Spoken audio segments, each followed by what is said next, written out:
Hi guys, I'm Chris, And Mike. and welcome back to this week's No Limits of Mid-Draft podcast. How you doing today, Mike? I'm good because you know who reached out and is going to fix and solve my problems from last week of the torn manuscript page. Our man, Kyle Mills. The guest of today's podcast. Yeah, I saw that on Twitter. He, we talked about your sob story last week, your hasty ripping up. But yeah, he's gonna make it right. He's gonna print it out. You DM'd him, I guess. Yeah. He's got my back, man. But I told him, I was like, no rush. Wait till you're home in the States. Ship it out then. I don't want you to have to pay international postage. But my man was willing to do it. And so just, how awesome is that, Chris? Because in my mind, he's practically a celebrity, right? Yeah, for sure. I mean, he is. He's famous. He's an international New York Times bestseller. Again, by the way. Yeah, number 2. Number 2 on Fucking New York Lane Times. Moriarty. Right. It's like people like my wife that read 9 Perfect Strangers, or what was that one that was turned into HBO? I forget. Or what was that other one that was like top of the charts and nobody could touch it for like, it felt like a year. The Crawdad singing. All the crawdads, something. Is a crawdad like a bird? Yeah, what the fuck's a crawdad? I don't even know. A crawdad is like a crawfish. Oh, that makes more sense. Yeah, I was like, what? Is it a bird? Why is it singing if it's a crawfish? Anyway, I don't know. There's always something that sits on the top of these lists because it has that mass appeal. I don't get it. These books should be no. Do you know if Black Ice made number 1? Did Brad Thor? It did. It did. Make number 1. Okay. Well, So, Kyle, you deserved it. Lane Yes, you did. Moriarty, whoever you are, get out of town. I'm just kidding. She's probably very talented. Is it a she? That's how little I know. Okay. I don't know.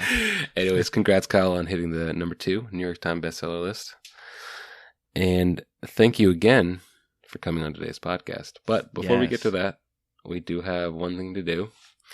We have a patron giveaway. Yeah. I haven't done one of these in a while. We should do that.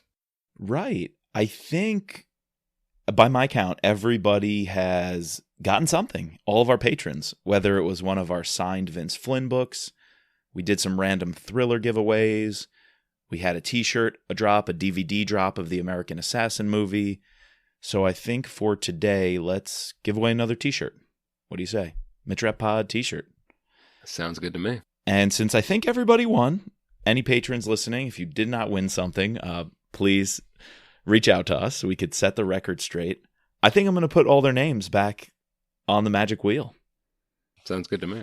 Yeah, here we go. Equal shot for everybody. Who gets the Midrap? Okay, can we include Sherry and Dawn? Because we know they got their gear already. They got their gear already. I'll leave their names for now for future giveaways. But yeah, hopefully it's someone who doesn't already have some Midrap Pod swag. Here we go. 3, 2, Click, click, click, click, click, 1. click, click, click, click. Dennis T. I think we all know Dennis pretty well. Oh, we know Dennis. There you go. Golf buddy of the podcast, senior advisor, giving us lots of feedback on what we do here. Dennis, we're hooking you up with a Midrap Pod t-shirt. Look for that in the mail. Yes. Well, Chris, that's out of the way. We celebrated and thanked our patrons. You guys are the ones who make this podcast possible. And today we've got something special for you. Chris, fill us in. What are we doing today? Right. All right. So we want to give you a huge spoiler warning because we are going deep into Kyle's latest book with the man himself. Speaking of, Mike mentioned earlier how nice this guy is. Like, it can't even begin to explain how nice he is and how gracious he was with his time over in Spain. Came on the pod, really wanted to talk to us about, not this like fluffy book tour stuff, dancing around everything. No, we dived deep into the plot, asked him all the tough questions, and, he delivered. And right. I really think you guys are going to enjoy this pod. And I think you all know what our first question's going to be. We come out swinging right out of the gates with the big question. Why'd you do what you did? Why did you end it the way you ended it? And I was just so happy to hear from the man himself. how he got to where he is. So we hope you enjoy.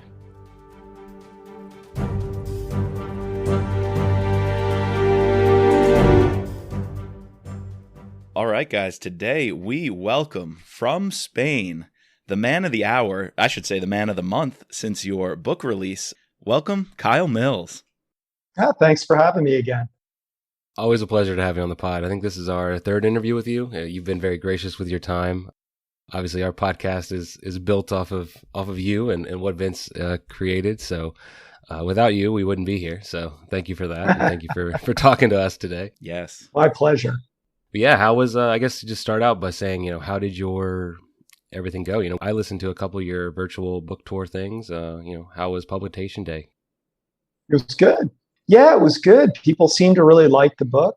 And, as I will probably talk about, I took some chances in the book, and it's not necessarily really straight up mid-trap thriller. So I've been gratified. People seem to really like it. And haven't gotten too many negative comments about it. But we'll see how things go when it gets out into wide release. But so far, the response has been overwhelmingly super positive.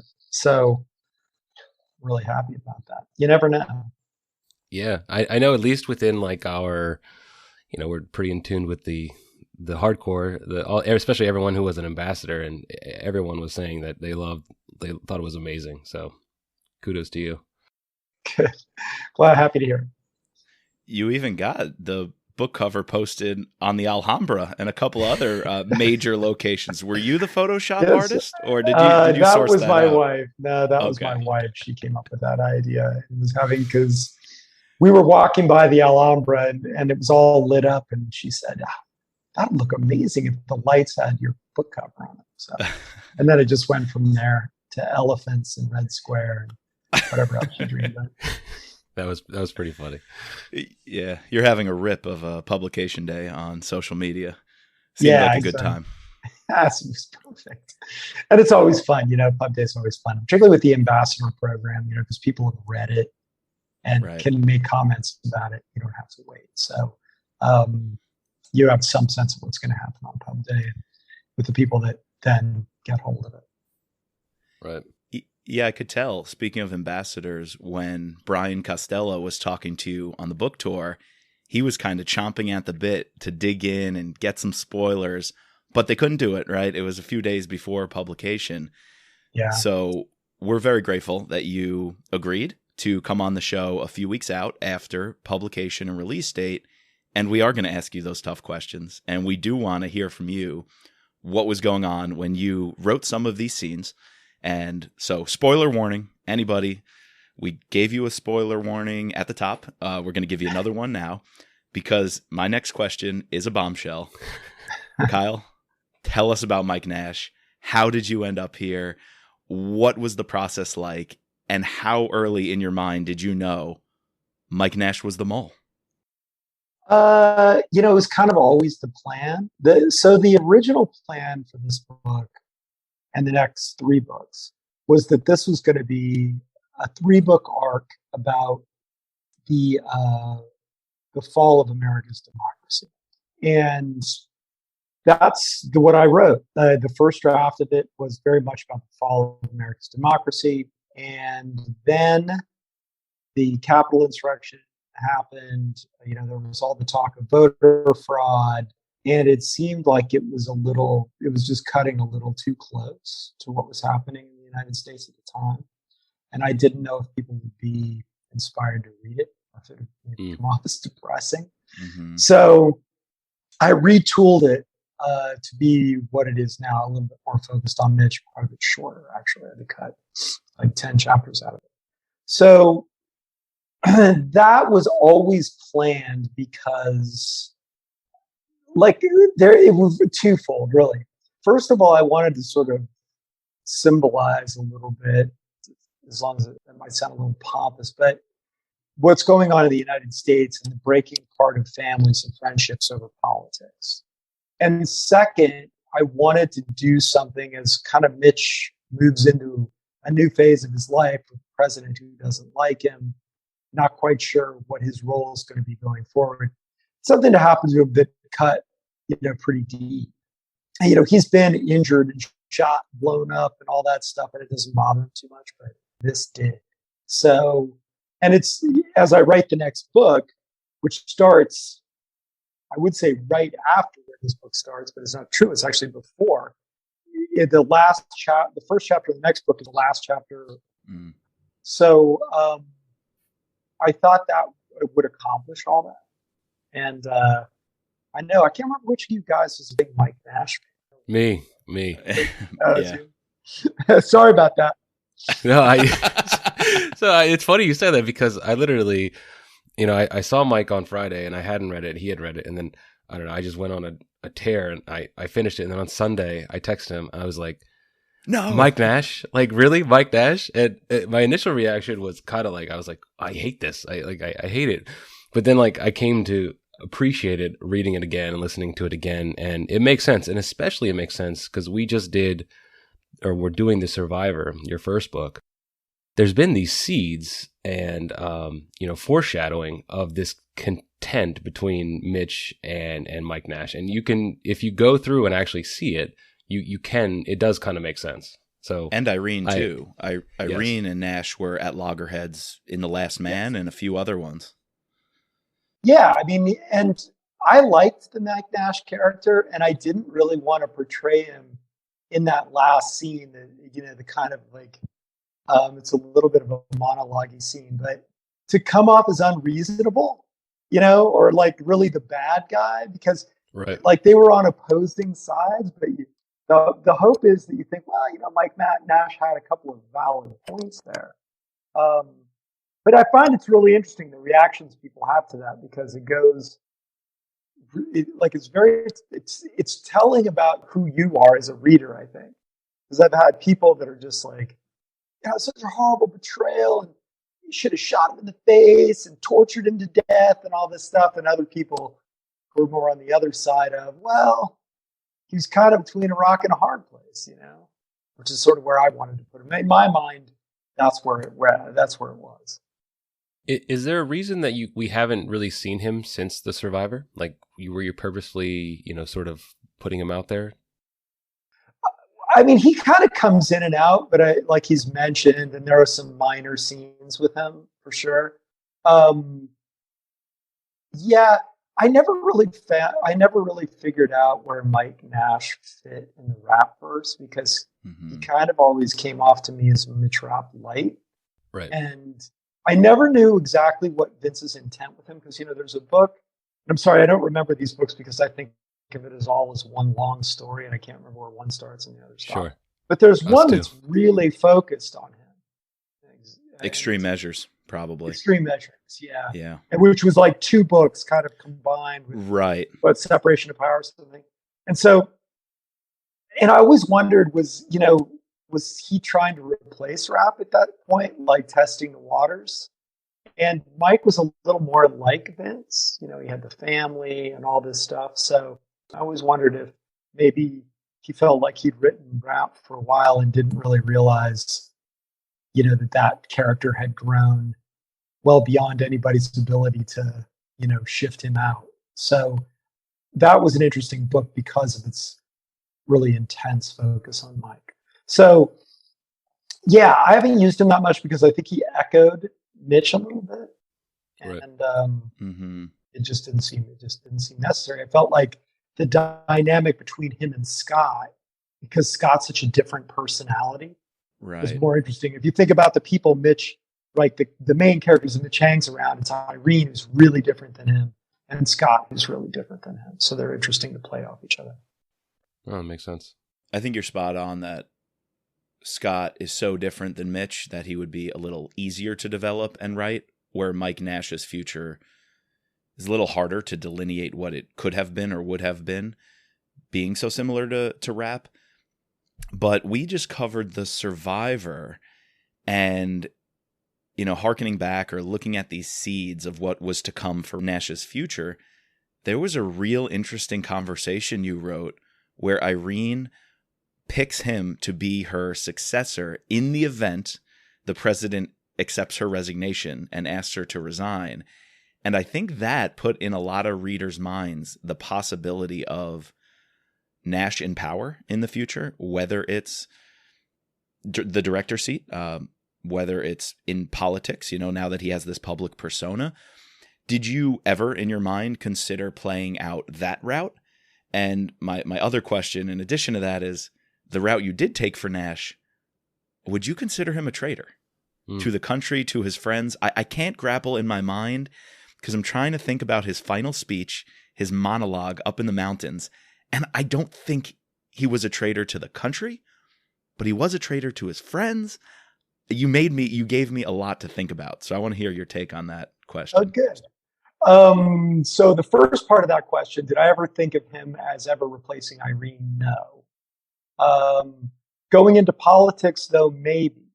I could have seen that happen. I mean, you could almost see Mike as president, more than CIA director. That he would go to Congress or whatever, become a governor, and then play up his kind of hero status and all this. He's good looking, he's personable, his wife and kids are kind of the perfect family. So you could definitely see him go into politics and rise really high in that.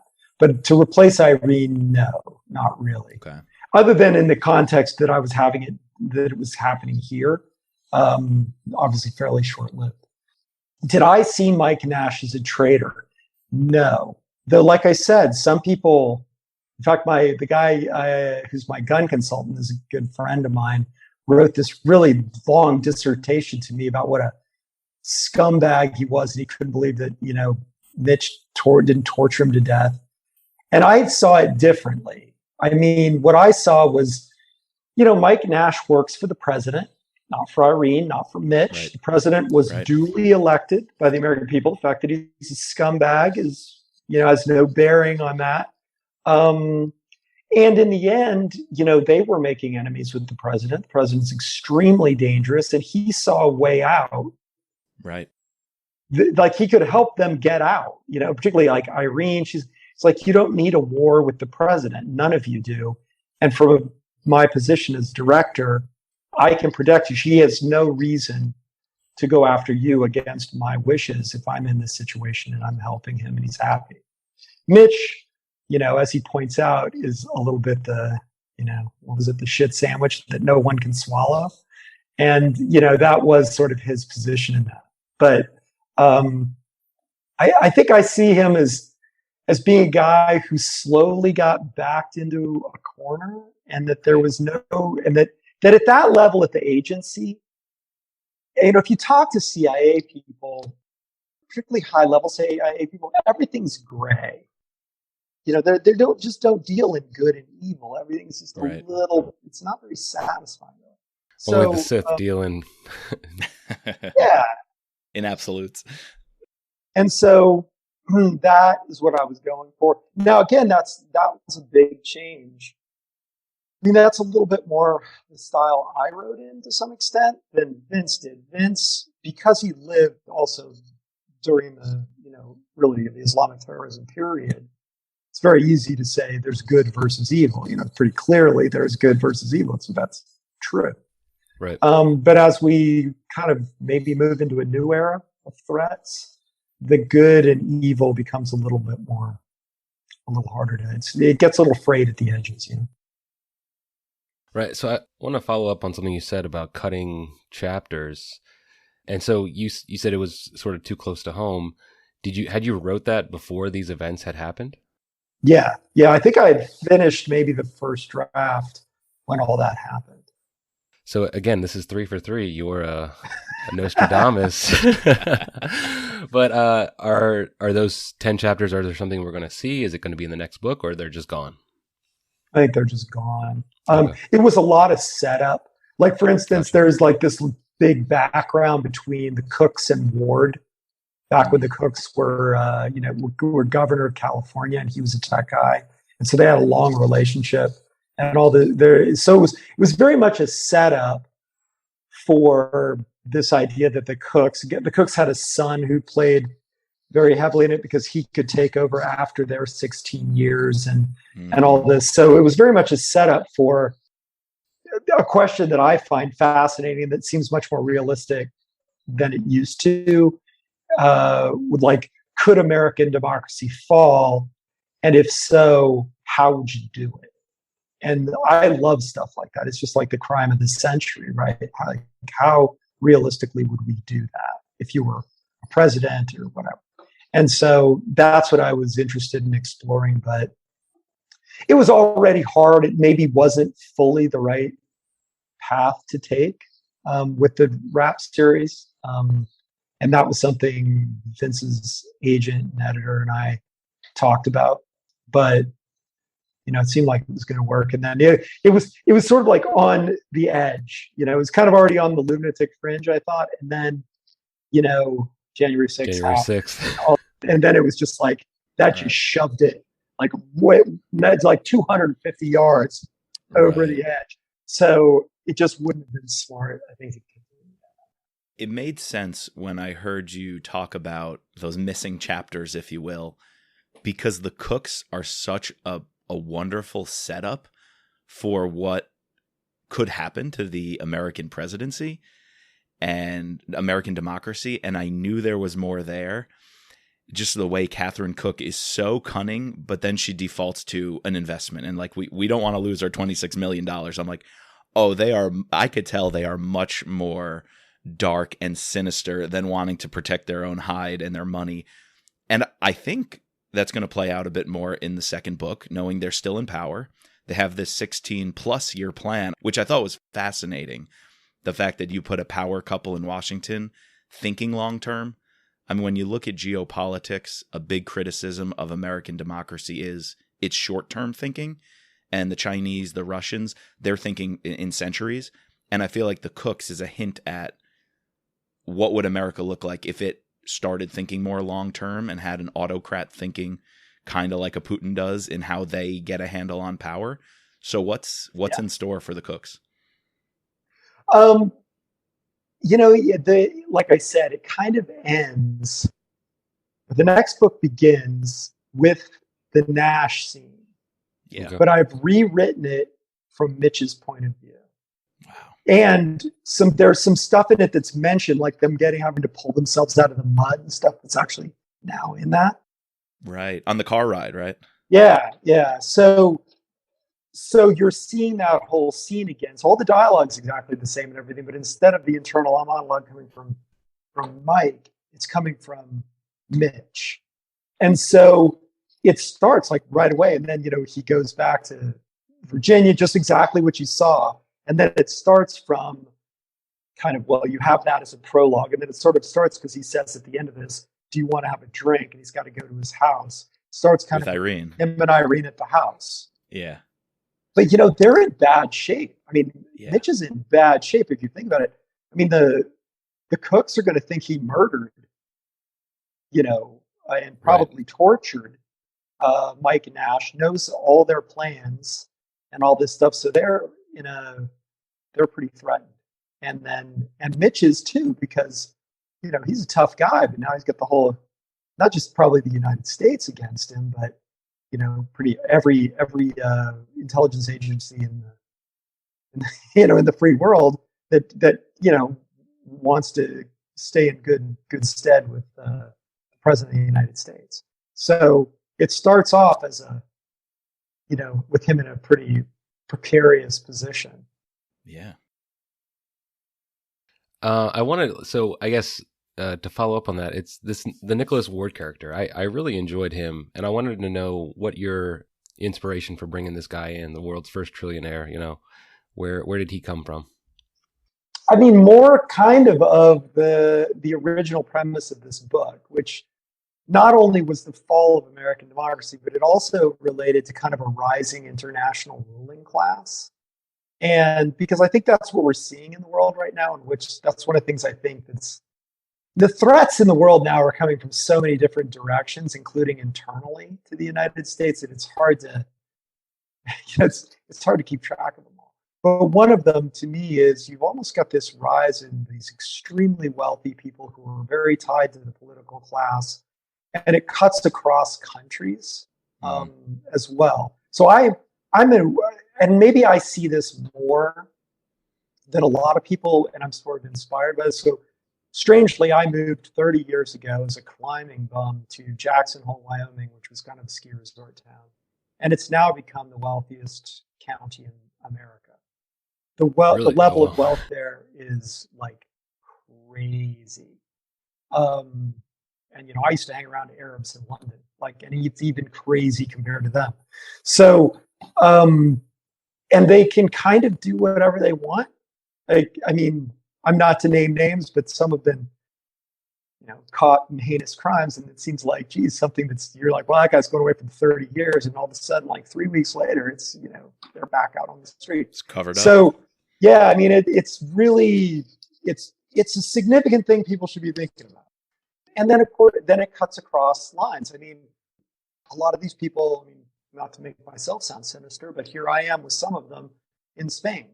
I'm a legal resident of Spain, as well as the United States. So a lot of them are doing this, Chinese in particular, getting European passports. And it's really all about, wealth. And all these people's kids now go to school together. At the really high end schools, you go to London, well, it's going to be Chinese billionaires, Arab billionaires, really wealthy British people, other Europeans, and they're all creating this sort of class that's going to be hard to eradicate, frankly.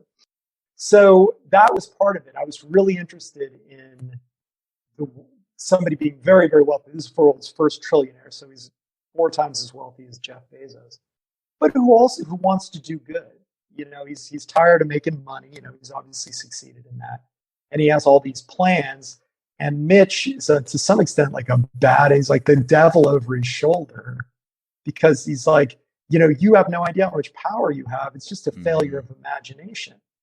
And talking about how, you think this guy that runs Uganda got there because, whatever, democracy and God and all that? No, he was the meanest guy. He killed the most people, and now he's there. He's like, you want it?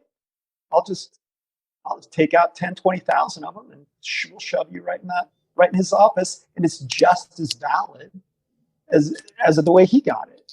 So Right. Again, the blurring of the governments, politics, the wealth and the wealthy class. Not to mention, I didn't even get into what I got into before with the wealthy class and their ability to influence the hearts and minds of people with things like Facebook and Twitter and all that by controlling Right. that. So Google, Right. track people or whatever. I mean, then that's Big data. That's a whole other can of worms. Is Nicholas Ward, are we supposed to like him? Is he supposed to be a good guy? Like, because he has these, altruistic, like, he seems to be a nice guy, but He wants to be, but I think he wants to be, but I think it's harder to be a good guy than you think it is. I think of Bill Gates, who really does seem to be this guy who really wants to help people. He's not trying to make money anymore. He doesn't care about it. And he's been villain. I mean, people think he's a lizard person. They think he's putting chips in him. He's like it's crazy. And that guy Right. just must sit around and get drunk every night thinking, how did I become this evil guy in the world? I'm curing malaria. Yeah. But people have a funny take on that. And so Mitch is the devil on his shoulder saying, you have no idea how hard it is to save people because they don't want to be saved. Right. Right. And this is something that he's grappling with, that he's spent his life saving people who maybe didn't want to be saved. So again, maybe coloring outside the lines a little bit, but And that's what makes me so interested in the Ward character, because in some ways he passes Rapp's test. When Rapp's like, what if we kill some of these child soldiers or the sex slaves with Gideon Alma? At least we'd erase that terrorist group and kind of liberate this entire country of Central Africa. And Ward's like, no, I don't want to use my influence and power to kill these people. And Rapp's that devil's advocate saying, what if you have to? You have a lot of power. So, like, I'm extrapolating that into the future. What happens when a trillionaire like Nicholas Ward stands or represents what America stands for more than the American government and American institutions itself? What do people like Mitch and Irene do when the interests they fought their entire lives for and the America they believe in is now more represented by an international wealthy ruling class elite and less the American government and the president themselves. And this is the question they're grappling with right now. Yeah, what is their place in all this? Because, Yes. Mitch kind of works for Nicholas Ward, not sort like to the degree Mitch works for anybody, right? When he's in the mood. But like, what's his place in that? Yeah, where are they going? Where are they taking not just America now, but the world, right? Nicholas Ward is American, but he's not focused on America. He's focused on the world. Doesn't even live in America mostly. So, and I don't know. The answer is I don't know. And in the new book, this is still Mitch and Irene grappling with, where do we go with this? I mean, maybe we could connect with Nicholas Ward and do an enormous amount of good because, I mean, you to some extent the chains are off, right? You don't have to go to Congress or, Right. Go to budget meetings or, Mitch makes the point that everything's free. You don't have to ask for money. You just take whatever you want. Nobody even misses it. So, and for him to have that kind of power and that kind of authority, I mean, even Mitch and Irene, obviously, they worked under oversight, but there is no oversight. Nicholas Ward, I mean, what, he gets mad at you, get fired? So. I want to know what they talk about over those couple of glasses of wine. I really want to know. Soon know. Yeah, I really want to know how that conversation goes. Because when Irene needs a couple of glasses, something's going on. It's bad. Yeah, I mean, her position is untenable. Really, I mean, it's untenable at this point. So, where does it break? Because it's stretched. It's stretched too thin. So, and then what does she do with that? And Nash gave them the advice. Yeah. Nash said, get in bed with the cooks, like make friends with them. Will they take the advice or not? Like you left a major clip. I love the ending. I've had some debates with people about the ending. I take those questions like when Nash says, make up with the cooks. It's better for you. It's better for America. And then Mitch and Irene don't know what to do.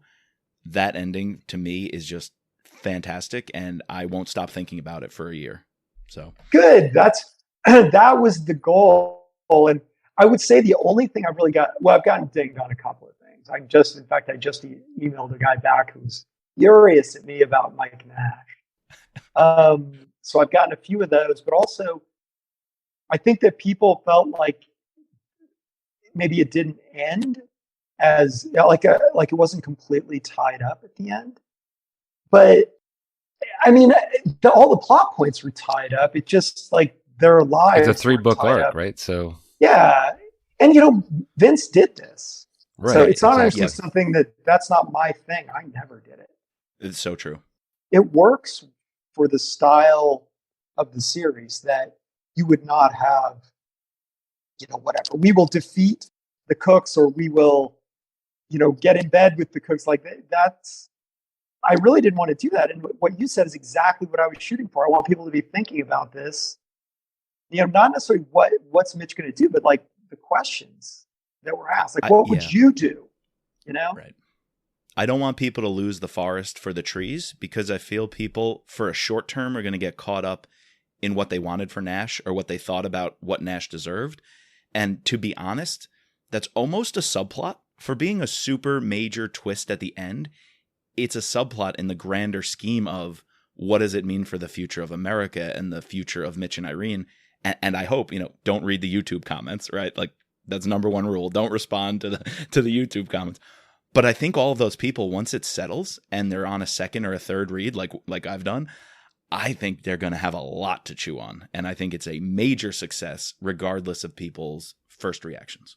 Right. But that's just my take. I hope so. And I'm probably going to bring it down in the next one where it won't be quite as many lofty philosophical questions and, ground it a little bit before the one after that, and then maybe move back into that. So I think you want to come back and forth with it.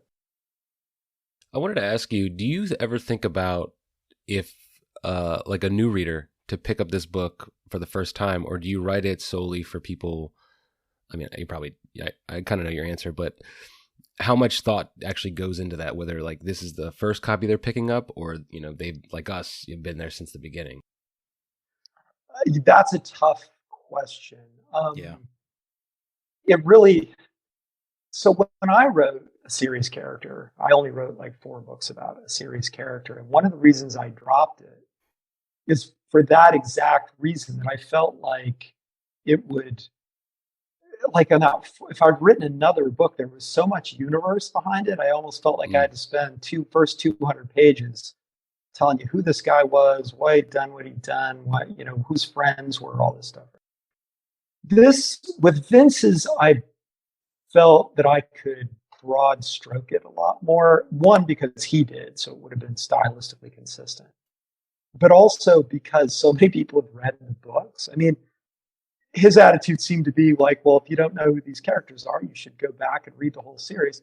And a lot of people seem to do it. Right. So it would be impossible. I mean, what was his book, 20? Yeah. It would just be impossible to go through all that.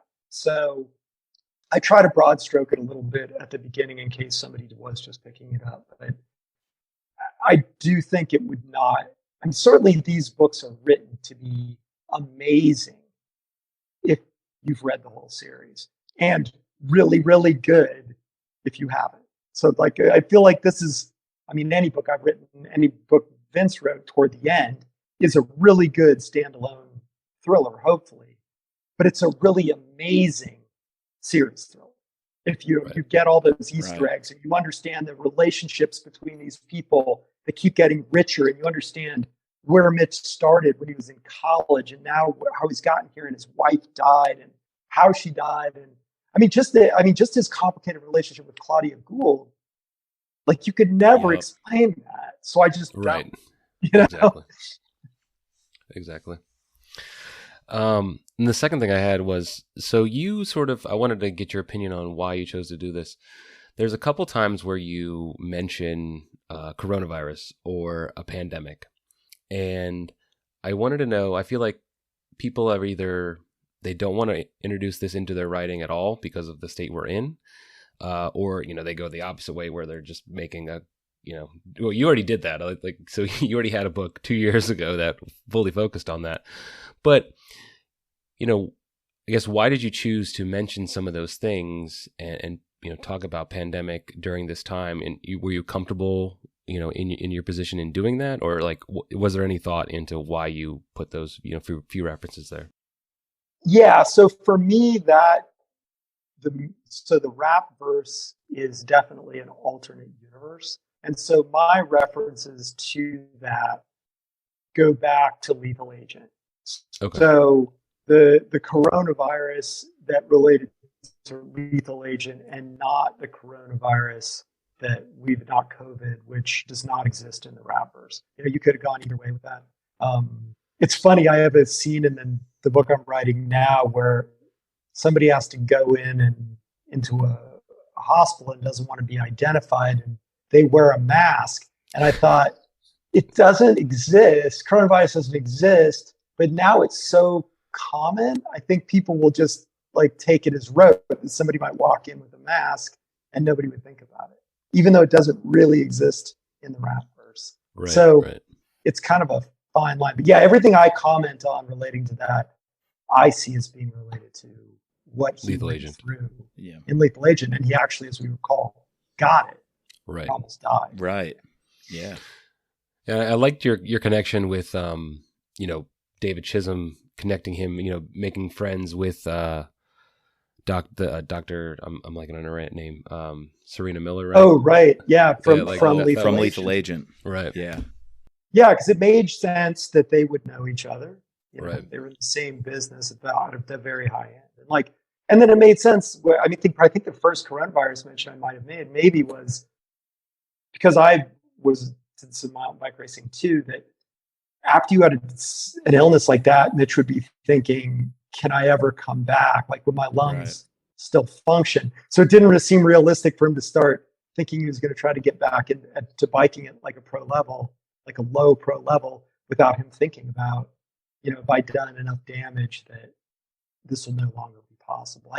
I don't like and I said this a million times, and this happened with Scott Coleman, really obviously after his running with Grisha Asarov. I do not like books or movies in which somebody gets just like the shit kicked out of them, and then the next scene they're fine. They're back. Yeah, yeah, resurrection. Like I made Scott sit out an entire book because after the pounding he took from Grisha, there's like no way. He's 50. There's no way that guy was coming back for like a year.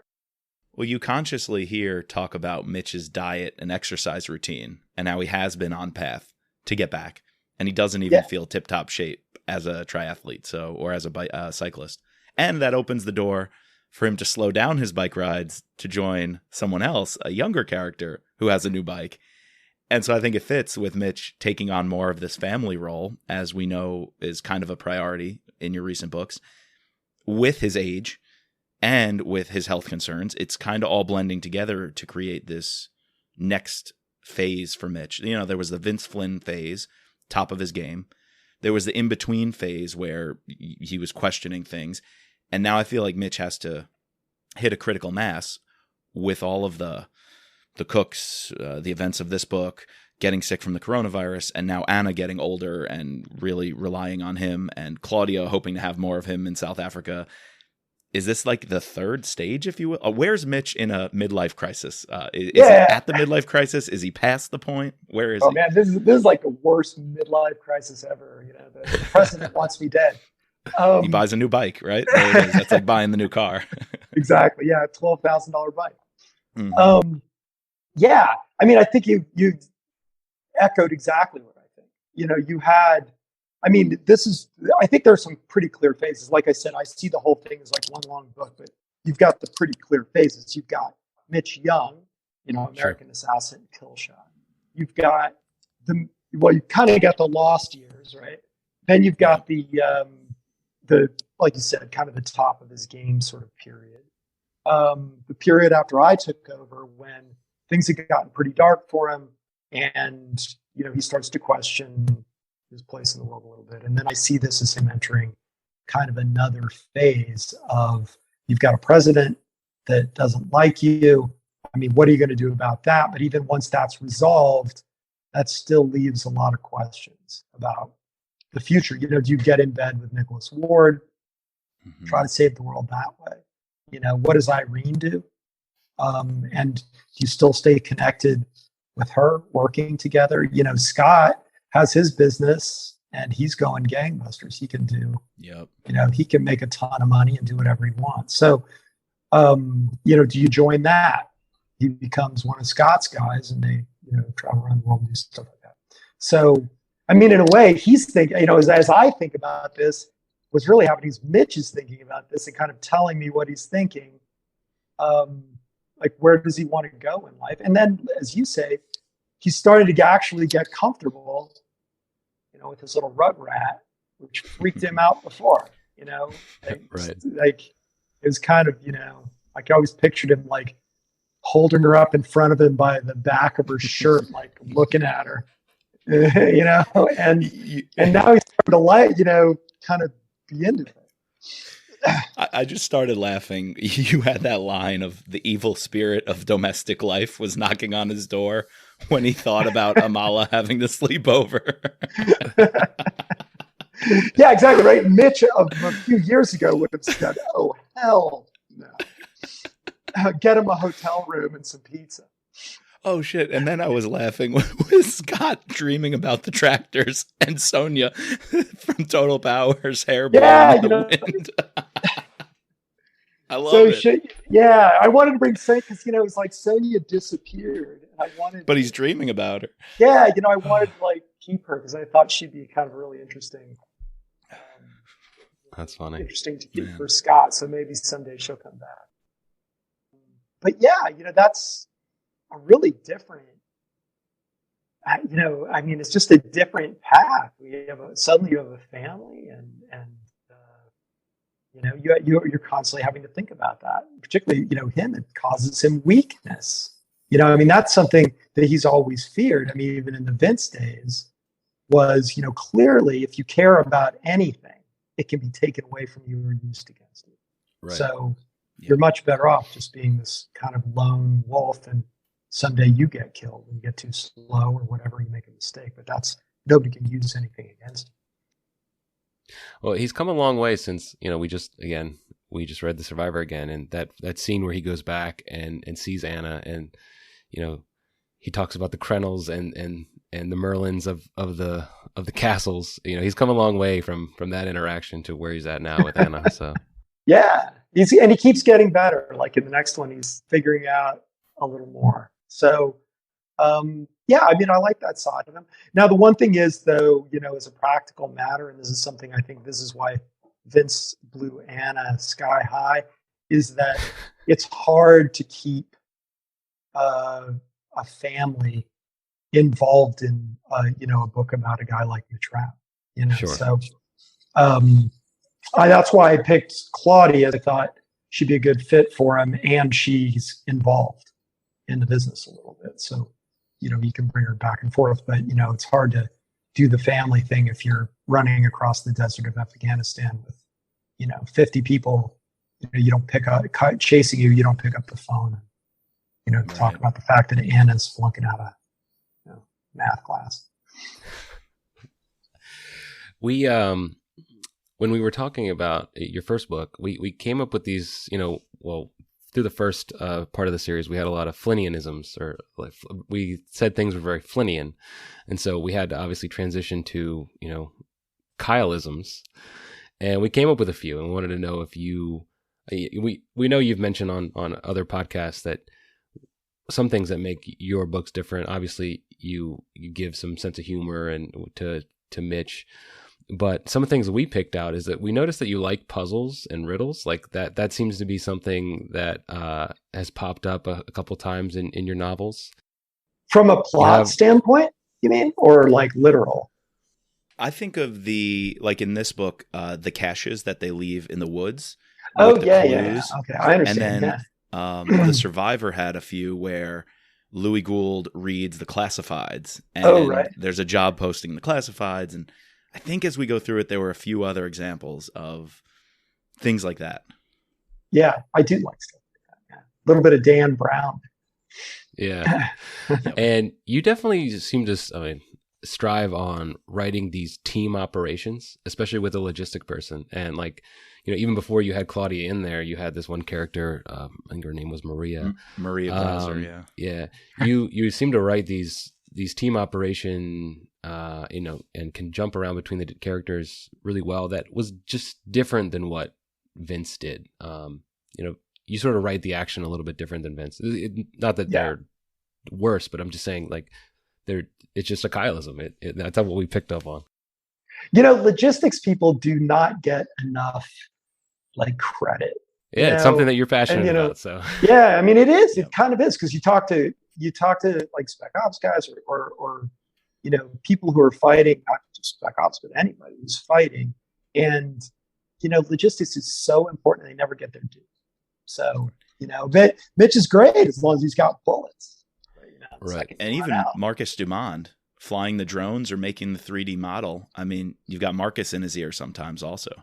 Yeah, absolutely. I mean, you've got to have that intel all the time, and you've got to have equipment. You got to have it at the right time in the right place.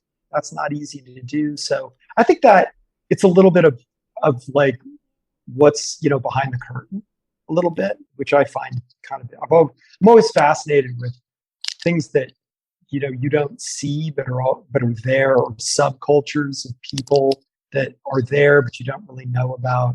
So that's probably kind of where that comes from. Interesting observation. You don't see that. I saw it in Vince's for sure. Interesting stuff that he did, always dogs involved. Yeah. The dog thing. Yep. So there's one more Kyleism, and this might be my favorite of the Kyleisms we picked out. I'm curious if you do this consciously or not. There are these monologues, usually a secondary or tertiary character who offers some sort of commentary that borders on conspiracy theory. The starkest one I could think of is Jed Jones. No, was it Jed the podcaster in Total Power?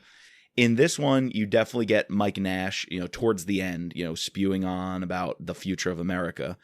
And there were a few other examples of this. I kind of feel like you always find that edgy character who's going to offer this worldview that's somewhat countercultural, but has a lot of truth in it as well. Yeah, I think I'm a philosopher at heart. And that played out a lot more in my books meaning the ones that I wrote under my own name, and much less so in Vince's. So, yeah, I would say that's true. And I think, maybe, and this is something I've talked about with a few people, that maybe there's more of my style coming into these books. I don't think that's intentional. I think maybe it's just sort of inevitable because I've been doing them for so long. Yeah. And and that it's at first it was not well tolerated at all, I think, by fans. And now it is. Maybe because it's been sort of gradual. And now nobody ever says anything about it. Like people, for instance, the humor. A lot of people were really anti-humor in the beginning because it was one of the conscious things that I had changed in the books because I like books with humor. So, and there's been more of that, certainly the philosophizing, things like that. But people seem fine with it now. So maybe that transition is just, it's been a long time, 7 years or something. So they've had a lot of time to get used to it. So what else? Now you've learned about Kyleisms. That's podcast vocabulary 101. That's interesting. Yeah. What would you say makes a Mitch-Rapp novel a Kyle Mills Mitch-Rapp novel? Like, what would you add to that list that you feel is your take on the series? Like, every book, what should we be looking out for that is you feel is your most proud stamp on the series? Because we're on board with you. You've earned the reader's trust, and so when I read something and it's like, oh, that's kind of like Darkness Falls. You have these scientists, or one of your earlier books, or like someone who plays more of an FBI character, like a Mark Beeman. I kind of appreciate seeing your voice come through now that you've earned it. So what should we look out for in terms of Kyleisms from the man himself? Well, we should say that you earned it a long time ago, but like, oh, right. You earned it with The Survivor, first chapter. Let's be real. Thank you. I think probably what I've brought to that series, other than humor, I think probably the biggest thing that would be a change would be that I have a lot of quirky characters, like really imperfect, bizarrely motivated characters, and that Mitch gets run up against them. With Vince, Mitch, people mostly just did what Mitch told them to do. They were afraid of him, and I have characters that are maybe too crazy to be afraid of him, and he sometimes has to work with them. The book I'm working on now has some of that, but there was, again, I can't even remember which books I wrote, because like I said, I see it as a long thing, but I wrote one where, he had to work with, his old girlfriend from Italy, and, Grisha Azarov, and this young sniper, and they were just like, it's just like cats fighting the whole time, not the well-oiled machine of Scott Coleman and his guys. And so he had to manage that. And I do, but like Claudia, certainly is kind of a thorn in his side. Anna, definitely a thorn in his side.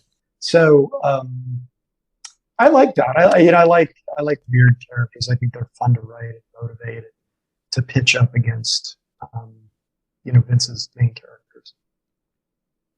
Well, speaking of characters, maybe you can settle this argument that me and Mike have had. Do the characters have middle names? Yeah, I always wondered. Does Mitch have a middle name? I have the hardest time thinking up names for characters. So the fewer, the better. The fewer characters, the fewer names, the better, as far as I'm concerned. And I've always admired Stephen King. Like, up at the Stand, I'd love to go through one day, like, how many characters does the Stand have? Is it like 500? Most of whom, like, it's like the guy who serves him a Coke, and it's like Bob Jones, who went to high school about 10 miles from there, served him a Coke, and you're like, crap, you came up with another name. So I try to avoid naming characters. Just going through the phone book and picking out a name. To me, a name has to like resonate with me. Like I'll change. Like I'll read a character and I'll think, he doesn't seem like a Bob anymore.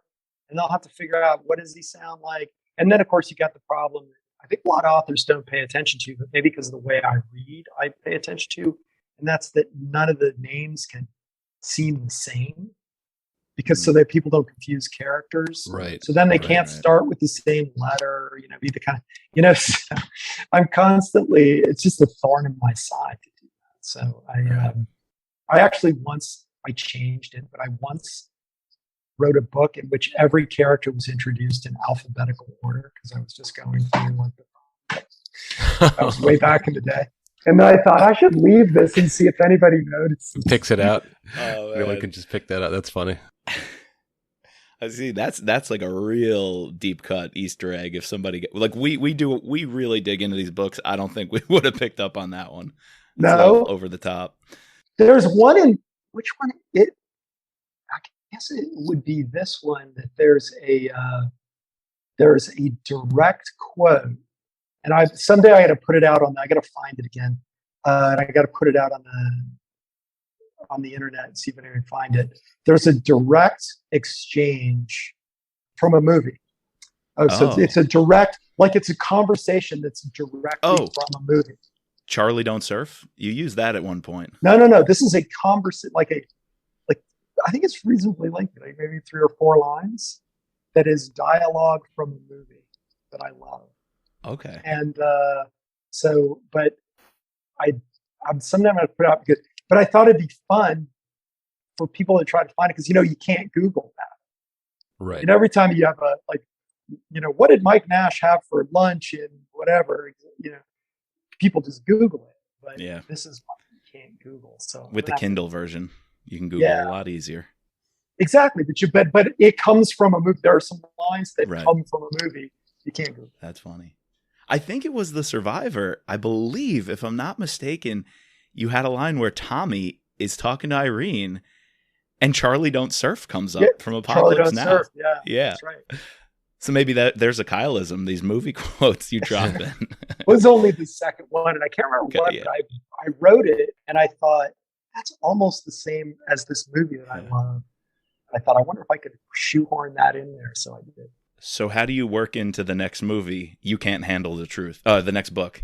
You can't handle the truth. That'd be a perfect quote for this, for Mike Nash, wouldn't it?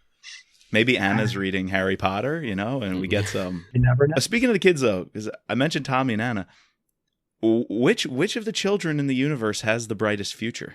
We got Tommy, Anna, Rory somewhere in the background of Rory Nash. We got all the Nash kids, all 18 of them. So, do anybody have a future down the road here? I don't know. It's hard because I'm not really aging Mitch, and I mean, I am emotionally aging him, and he does talk about his aches and pains a lot more than he did, when Vince was handling. He's got a whole physical therapist now, right? Yeah, well, the guy's pretty beat up. If you look at his history, it's pretty horrifying. Right. But I'm not really aging him in years. Vince would have, I think, because he had been, but I'm not. Right. And so it's a question that I ask myself constantly: could I keep him kind of the same, but make Anna get older? Right. And the answer is I still haven't come to a conclusion on that, whether I should do that, because it'd be fun to see her become a teenager.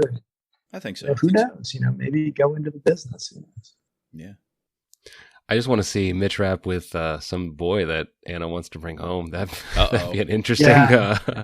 That's great fodder. You could do a whole novel about that. Oh, absolutely. But yeah, so I've been. Yeah, I can't really decide what to do with that. It's the aging thing is a real problem.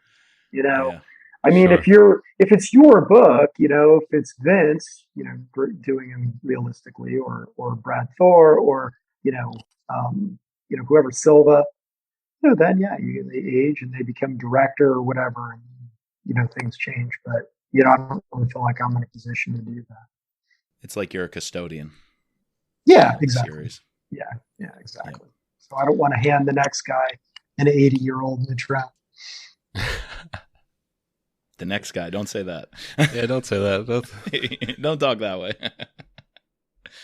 Well, we want to respect your time. It is a Sunday, and this is the first time we've podcasted in the morning hours, but it's probably siesta time over there for you? Yeah, Tempranillo time? 5 o'clock. Yeah.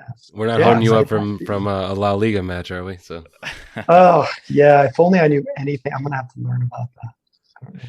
And a couple of bottles of, what's the wine of choice? Tempranillo? Rioja? Yeah, Rioja. It doesn't really matter. It's red and wet. In Spain, they don't really have bad wine. So Right. you just snatch whatever. It's like it's $2.50 at a bar. You can sit in a bar and $2.50 for a glass of wine. So it's it's pretty civil. It's pretty civilized here. Yeah. The only wine here for $2.50 is that box wine we had in college. $2 chuck. Yeah. Yep. Well, to enjoy that bottle of wine and your siesta, there's a Mitrap tradition we must keep alive as we have you, and that is to send you off with your very own limerick. I've been looking forward to it. I'm glad to hear that. I'm glad. All right. Well, here we go. There once was a Marine named Mike Nash, ensnared in the cook's trap, so brash. Our institutions they doubt. Will Mitch and Irene get out? Friendships burned in a flash. Kyle makes moves, bold and daring. This thriller just might leave you swearing. A book for our times, up the chart it climbs. Thank you for the story. Keep sharing. Nice. That's they're getting longer. Like I feel like that limerick was nice size. It's more like a poem. You earned a double limerick, so I gave you a double limerick. Nice. Well, thank you. I keep telling Mike that I'm gonna at the end of our run, I'm gonna put all these limericks together in a little book, and we'll send you a copy. We'll send David Brown a copy. You can go in the Vince Flynn museum when we get it instituted one day. I think put some pictures in it, make it a nice coffee table book. There we go. And you'll get an autographed copy instead of you signing the autographs for us. Fantastic. I love that. Well, thank you very much, Kyle. much, Kyle. Yeah. Thank you. It's been fun as always.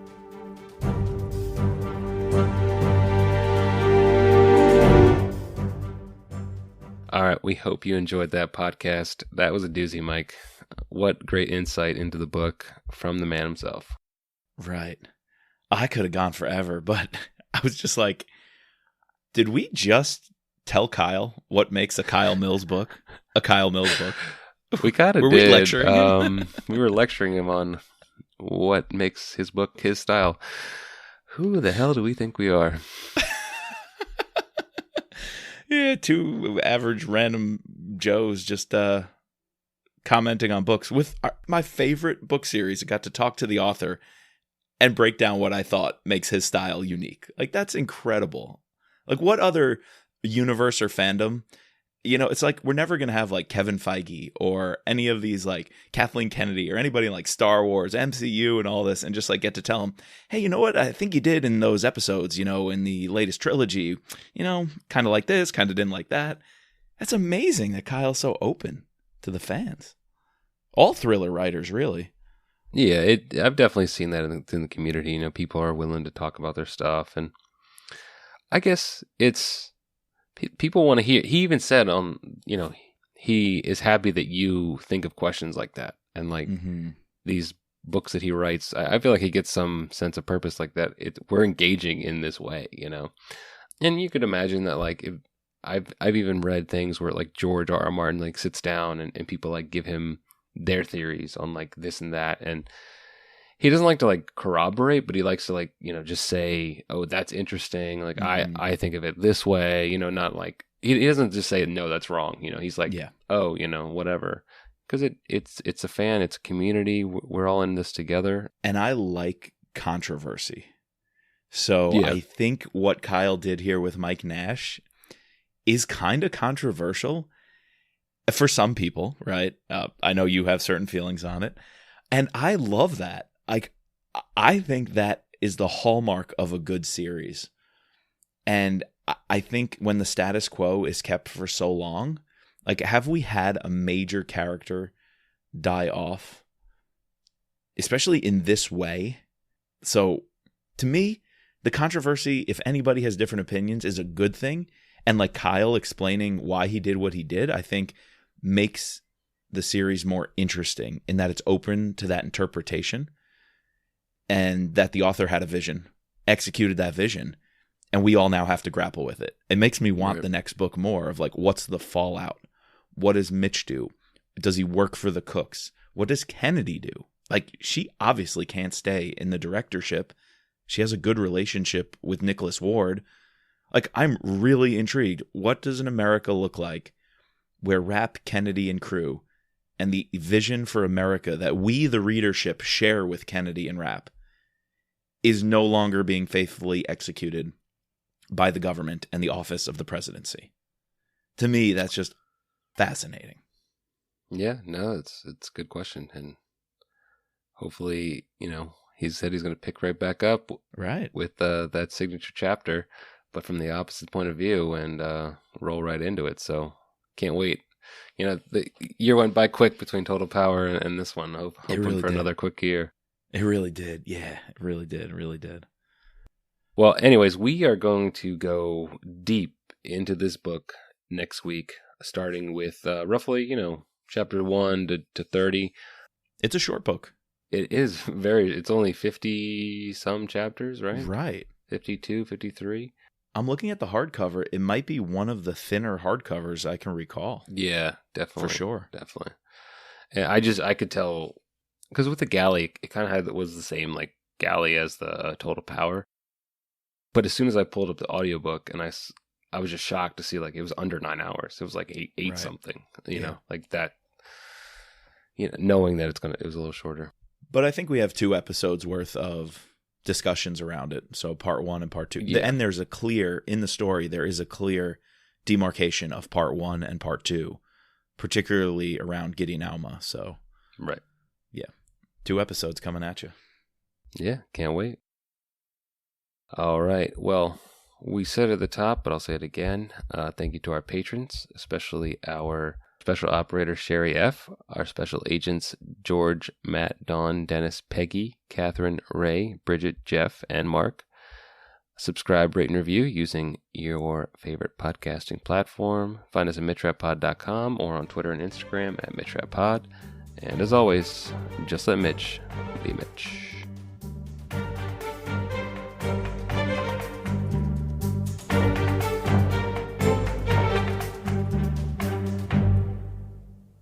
Just a disclaimer, this podcast is not affiliated with Vince Flynn, Kyle Mills, or Simon & Schuster, but thank you to them for bringing us the wonderful world of rap. And the music soundtrack is Guerrilla Tactics by Raphael Crooks.